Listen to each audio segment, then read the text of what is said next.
one of the differences between where we've been in the past and this particular year is the fact that we don't have a lot of flexibility to look into different places to fund not only the proposed budget, but some of the priorities that have become very clear amongst this council in this particular budget deliberation.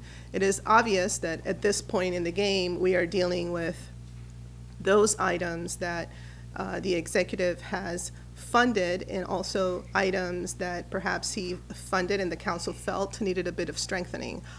I personally believe that, you know, Montgomery College has been an extraordinary player throughout this recession in terms of their posture, their willingness to collaborate and cooperate. But most importantly, I think the college has emerged as a pivotal, in my opinion, asset in our county.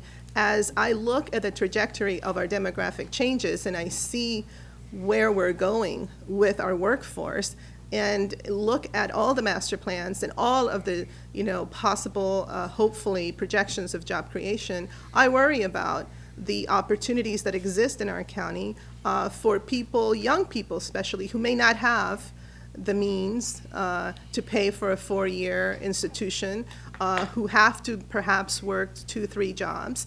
And the college is that particular anchor, I think, that opportunity for these young people and young adults to pursue and hopefully partake in the bounty of all these jobs that we are creating.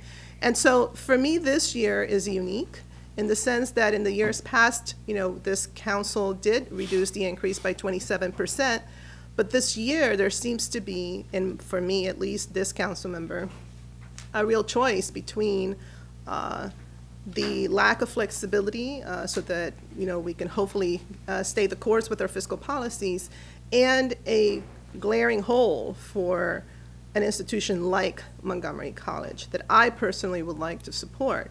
There's some other big ticket items on the reconciliation list, there always are, but to me this is what has driven a lot of my decisions. And mind you, there have been many other areas that I wanted to move to the reconciliation list that I didn't, because I needed to obviously restrain myself and understand that this is a unique year. It's already been mentioned that we have some issues out there pending, like the Wynn case, and some, of course, the pension shift is one of the things we're looking at, not just for this year, but years to come. So we know that we are in that particular place.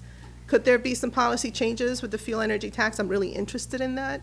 Next year, we've talked about probably a substantial property tax increase. Will there be room to reduce the fuel energy tax a bit more next year? I think these are conversations that we're going to have. So, you know, I respect my colleagues' attempts to continue that trajectory that we have all supported in the last 3 years. For me, this year is an anomaly, so I am not going to support putting any tranches of any kind on the reconciliation list.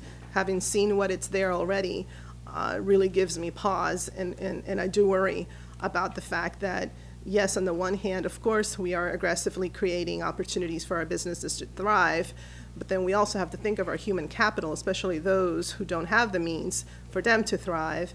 And I personally am persuaded that in that respect, I prefer to not add more stress to our reconciliation list, so I will not be supporting that.